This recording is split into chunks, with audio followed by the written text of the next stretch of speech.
Hello there, folks. Cranky old Cuber here. It's been a while since I've uploaded anything regularly, and since life has started to calm down again recently, I've been wanting to get back to making videos. I've been incrementally getting my lab/office set up in its new home and wanted to make some solder fumes. So I set up some cameras, and I'm going to work on this Z80 membership card from Lee Hart. The Z80 membership card is a tiny retro computer based around the Zilog Z80 8-bit microprocessor, and when it's done, it fits in an Altoids tin. It features all through-hole components, and with Lee's detailed instructions, it's a suitable build for beginners. I'll leave a link to the kit in the description, which you should definitely check out. Lee has a lot of fun kits available. I've actually had this kit in my to-do pile for a few years now. My to-do pile seems to have grown faster than my ability to get stuff done, though. But that's good, because I've got plenty of projects for quite possibly the rest of my life. So let's take a look at the kit. It has 2 printed circuit boards. One board is for the front panel, which includes a display in the form of some 7-segment LEDs and micro switches for inputting code and data, as well as some glue logic.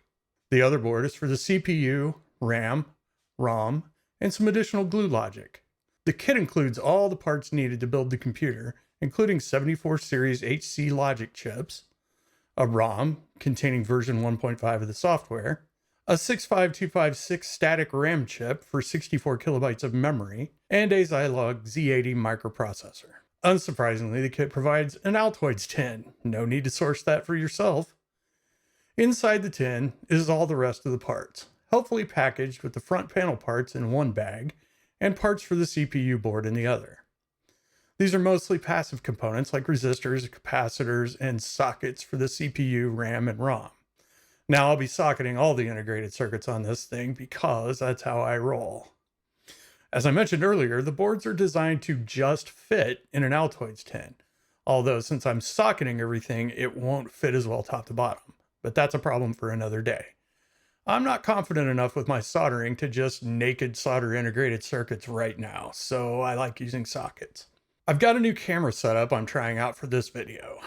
We have camera 1, which is coming from my right side, and camera 2, which is coming from my left side, mostly so I'll have an angle if camera 1 gets obscured. I also have a new USB microscope camera that'll do a better job of showing my soldering, though I've found it's not good for me to try to watch while soldering because, surprise, surprise, I have no depth perception when trying to solder while watching the screen. So I'll just use my handy dandy magnifiers for this one. So let's get into the build. So I'm starting off this build by just getting all the IC sockets soldered on the board. I'm a pretty slow and careful solderer, so I'll speed up this footage so it looks like I solder at normal speed.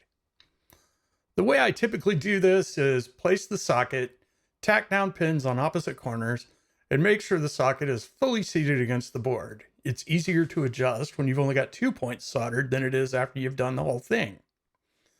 Since I'm choosing to socket the logic ICs in addition to the CPU, RAM, and ROM, I have a lot of sockets to do. So I'm going to start tacking down multiples so I can do the main bit of soldering all in one go on a bunch of sockets.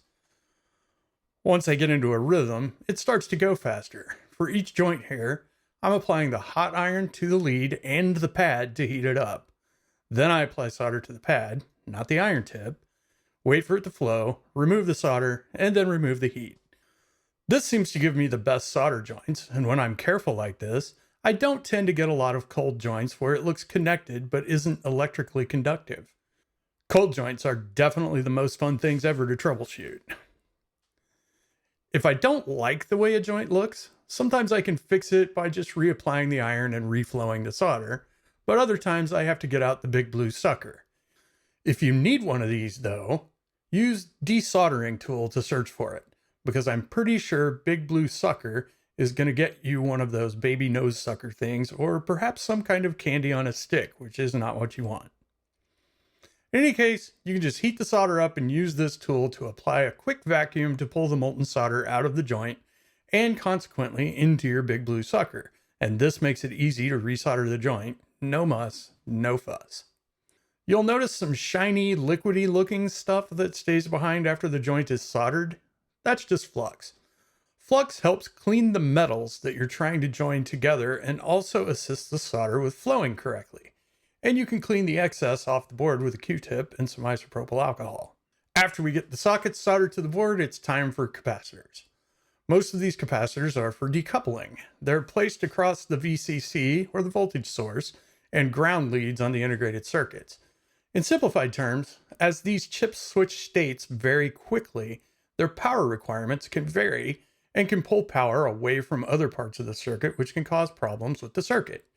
Decoupling caps solve this problem by acting like little temporary batteries right next to each chip, supplying power when needed and storing it at other times. The way I do capacitors is to drop the caps into their holes on the board and bend the leads out slightly so they'll stay put when I flip the board. Then I just solder them the same way. Apply iron, apply solder, remove iron.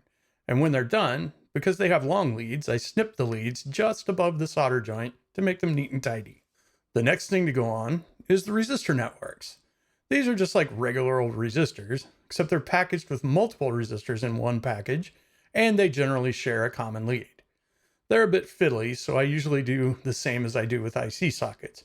Tack it down on one or two ends, make sure it's seated, and then finish the rest of the pins.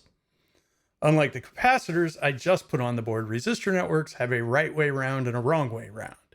So I have to identify the end of the package with the little dot and make sure that end matches where the board expects the common pin the resistors all share. The red resistor network is the same as the black one I just put in, but with different resistance values. Oh no. I think I put the red one in backwards.